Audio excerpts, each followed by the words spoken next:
दोस्तों, बीजेपी क्या देवेंद्र फडणवीस से या जो सेंट्रल लीडरशिप है वो देवेंद्र फडणवीस से काफी खफा है। मैं ये बात बह रहा हूं तो कुछ चीजों को बैठ के आकलन आप करेंगे तो आपको लगेगा कि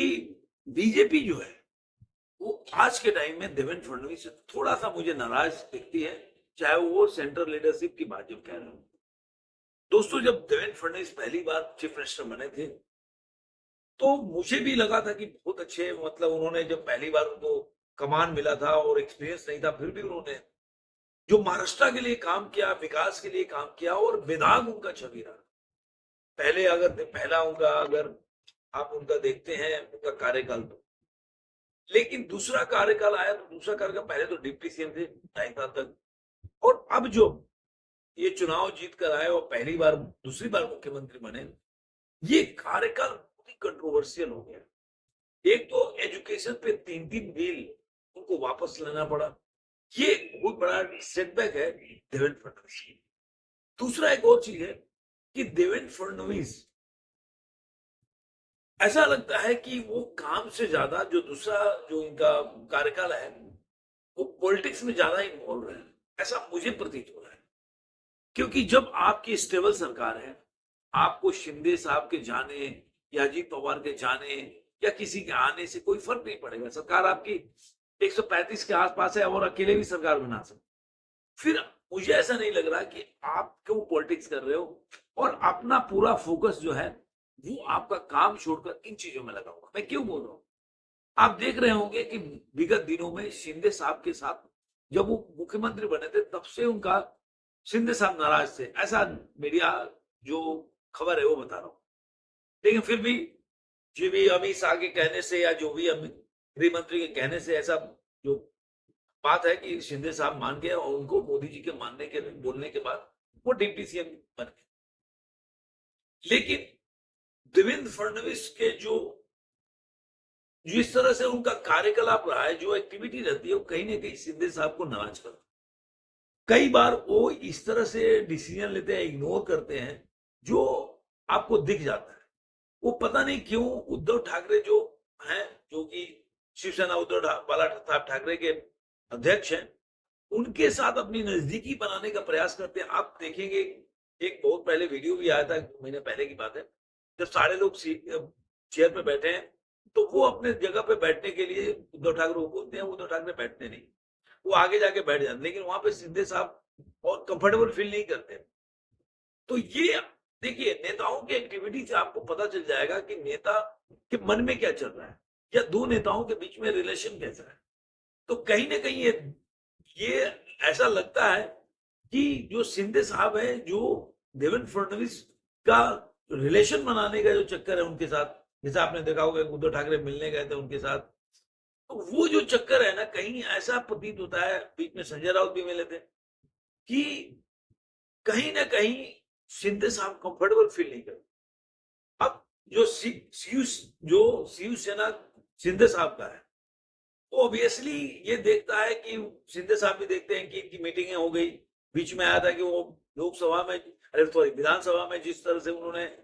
उद्धव ठाकरे को लेकर बोला कि आप इधर आ सकते हैं, फिर उनकी उसी विधानसभा भवन में, कार्यालय में मुलाकात हुई, आदित्य ठाकरे के साथ होटल में भी मुलाकात हुई। ऐसा खबरें जब आने लगी तो ऑब्वियसली शिंदे साहब कंफर्ट फील नहीं करें, और मुझे लग रहा है कि वो जानबूझकर या तो प्रेशर टैक्टिक्स का के लिए कर रहे हैं, वो देवेंद्र फडणवीस शिंदे साहब के ऊपर है, जो भी वजह है। लेकिन मुझे ऐसा लग रहा है कि अगर प्रेशर टैक्टिक्स बनाने की भी क्या जरूरत है, जब आप अकेले सरकार बना सकते हैं, या तो आप खुद ही शिंदे साहब को परेशान करने का जबरदस्ती प्रयास कर रहे हो, ये ऐसा लगता है। क्योंकि आपको शिंदे साहब अगर रहे ना रहे तो कोई फर्क नहीं पड़ेगा, लेकिन अगर शिंदे साहब जो आपको उस समय में, मतलब आपके साथ खड़े हुए जब उद्धव ठाकरे ने आपके साथ छोड़ दिया, आपके साथ चुनाव लड़े, आपके साथ जीते, लेकिन वो बाद में महागाड़ी बनाकर उनके साथ जाकर सरकार बनाए। उस समय बाद में शिंदे साहब आपके साथ, आपके जो बुरे दिन बोलते हैं ना, उस समय आकर आपके साथ खड़े हुए और आप 2.5 साल डिप्टी सीएम का कार्यकाल में, लेकिन उसके बावजूद भी आप इन चीजों को भूल कर, आप पता नहीं क्यों आप शिवसेना उद्धव ठाकरे गुट के साथ आप बार बार नजदीकी बनाने का प्रयास कर रहे हो, जो कि शिंदे साहब को अनकंफर्टेबल फील कराता है। और मैं ये जो बात बोल रहा हूँ ना, तो इसलिए बोल रहा हूँ कि आपने देखा होगा एक बहुत बड़ा न्यूज है इस बात का। आपने बहुत पहले देखा होगा, अमित शाह का एक भाषण आया था रैली में, उन्होंने बोला था कि नहीं मैं सबको कर सकता हूँ, नहीं गद्दारी के जो गद्दार है उनके साथ नहीं सकता। अब अमित शाह किसके लिए गद्दार बोल रहे हैं, सबको जग जाहिर है क्या बोलते हैं, किसके लिए बोल रहे हैं। तो मतलब बीजेपी में एक पूरी तरह से स्ट्रॉन्ग फीलिंग है कि हम सब कुछ करें, किसी के साथ भी जा सकते हैं, लेकिन शिवसेना उद्धव गुट जो है उनके साथ हम नहीं जा सकते। और ये सेंट्रल लीडरशिप का पूरा डिसीजन है। इसलिए अभी जब शिंदे साहब अपने फैमिली के साथ गए थे तो नरेंद्र मोदी के साथ मिले और उनका मोदी जी ने अपने सोशल मीडिया अकाउंट पे उस फोटो को पोस्ट किया और ये भी किया जो उनके नाम से, उन्होंने बच्चों के नाम से उनको बताया कि मैं उनके मतलब इतना वो जो शिंदे साहब के घर के छोटे बच्चे थे उनको नाम से जानते थे, नाम तक उनको याद था। तो ये चीजें दर्शाता है, ये एक मैसेज था देवेंद्र फडणवीस के लिए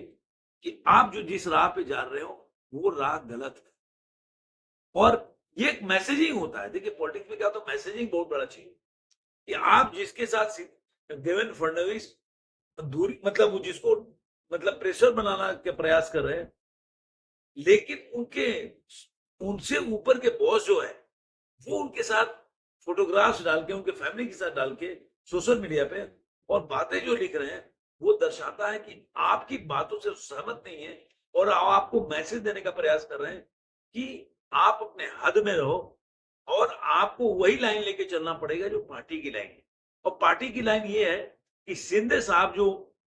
उस समय बुरे परिस्थिति में बीजेपी के साथ खड़े हैं, तो बीजेपी हर बार उन्हीं के साथ खड़ी रहेगी और ये देवेंद्र फडणवीस को बहुत जल्दी समझ जाना चाहिए। ऐसे में देवेंद्र फडणवीस के नाम में मुझे लग रहा है, जैसे आपने योगा में भी देखा होगा, ऐसे भी आ रहा है खबर कि उनकी वाइफ को बहुत ज्यादा, फैमिली को, बीजेपी में आपने किसी भी नेता को नहीं देखा होगा कि किसी बीजेपी के कार्यक्रम को मतलब लीड करती हो उनके घर के फैमिली मेंबर। और जिस तरह से योगा जो डे था उसमें देवेंद्र फडणवीस के वाइफ ने उसको लीड किया, ये कहीं ना कहीं बीजेपी के जो सेंट्रल लीडरशिप है इनको अच्छा नहीं लग रहा है या इनको कंफर्टेबल फील नहीं कर रहा, क्योंकि बीजेपी का अपना एक कल्चर है कि वो अपनी फैमिली को, आप मोहन यादव को फैमिली को देखा होगा, लेकिन उनको ये नहीं देखा होगा कि वो उनकी फैमिली किसी चीज को लीड कर रही है। अब कहीं के भी आप मुख्यमंत्री को देखेंगे अभी तक के, तो वो उनके साथ घूमते हुए दिख जाएंगे कि भाई चलो कहीं प्रोग्राम में जा रहे हैं, लेकिन वो किसी बीजेपी के कार्यक्रम को लीड करते हुए आपको नहीं देखेंगे। योगा डे में अगर बीजेपी कोई कार्यक्रम कर रही है तो उसको लीड करते हुए नहीं देखेंगे। और देवेंद्र फडणवीस की वाइफ को फिल्म इंडस्ट्री से जुड़े हुए काफी लोगों से रिश्ता है, जो कि इसी वजह से स्मृति जुबिन ईरानी की स्थिति, मैं केवल ये नहीं बोलता हूं कि हारने की वजह से स्मृति ईरानी के कद को यह इग्नोर किया गया, जिस तरह से उनका एक, जब वो सूचना और प्रसारण मंत्री बनी और जिस तरह से फिल्म जो उद्योग के साथ, बॉलीवुड के साथ रिलेशन बनाना शुरू किया, वो कहीं ना कहीं उनको एक हाशिए पर ला के खड़ा किया। यही प्रकाश जावड़ेकर के साथ भी हुआ, क्योंकि बीजेपी नहीं चाहती कि आप जो, और मैं देख रहा हूं कि यही अनुराग ठाकुर के साथ भी होगा, क्योंकि जिस तरह से जैसे जैसे लोगों को उन्होंने अवार्ड दिया, जैसे शाहरुख खान को अवार्ड, वो बहुत कंट्रोवर्शियल अवार्ड हो गया, नेशनल अवार्ड, तो अगर उसमें कहीं भी अनुराग ठाकुर का अगर उसमें अगर उनका बहुत ज्यादा उसमें इन्वॉल्वमेंट होगा, तो मुझे लग रहा है ये उनके लिए भी ठीक नहीं हुआ। क्योंकि जो लोग भी सूचना प्रसारण मंत्री बने और उनका बॉलीवुड के साथ या हिंदी फिल्म जगत के साथ ज्यादा रिलेशन अगर क्लोज बनता है, तो बीजेपी को हजम नहीं। भले लोग बोल सकते हैं कि बॉलीवुड के लोग आए, मोदी से मिले, मोदी जी ने उनको अवार्ड भी दिलाया, वो एक अलग बात हो गई, लेकिन आप उनके पार्टी में जाना, उनके साथ उठना बैठना, ये बीजेपी को गवारा नहीं। कहीं ना कहीं बीजेपी थोड़ा सा हिंदी फिल्म इंडस्ट्री को सेट करने का प्रयास करती है, क्योंकि जो उनके खिलाफ बार बार नैरेटिव चलाते हैं और उसमें बॉलीवुड के सितारे आगे आ जाते हैं, तो उनको शांत करने के लिए थोड़ा बहुत करते होंगे, लेकिन पूरी तरह से उनके सामने उनके पार्टी में जाना, ये मुझे लग रहा बीजेपी का कल्चर नहीं है। तो ये देवेंद्र फडणवीस को समझना हो। तो मुझे लग रहा है कि देवेंद्र फडणवीस क्यों नहीं समझ रहे हैं, हम जैसे छोटे लोग समझ जाते हैं, उनको भी समझना चाहिए। आपको ये वीडियो कैसा लगा जरूर कमेंट में बताइए। फिर मिलेंगे किसी और वीडियो में। आजकल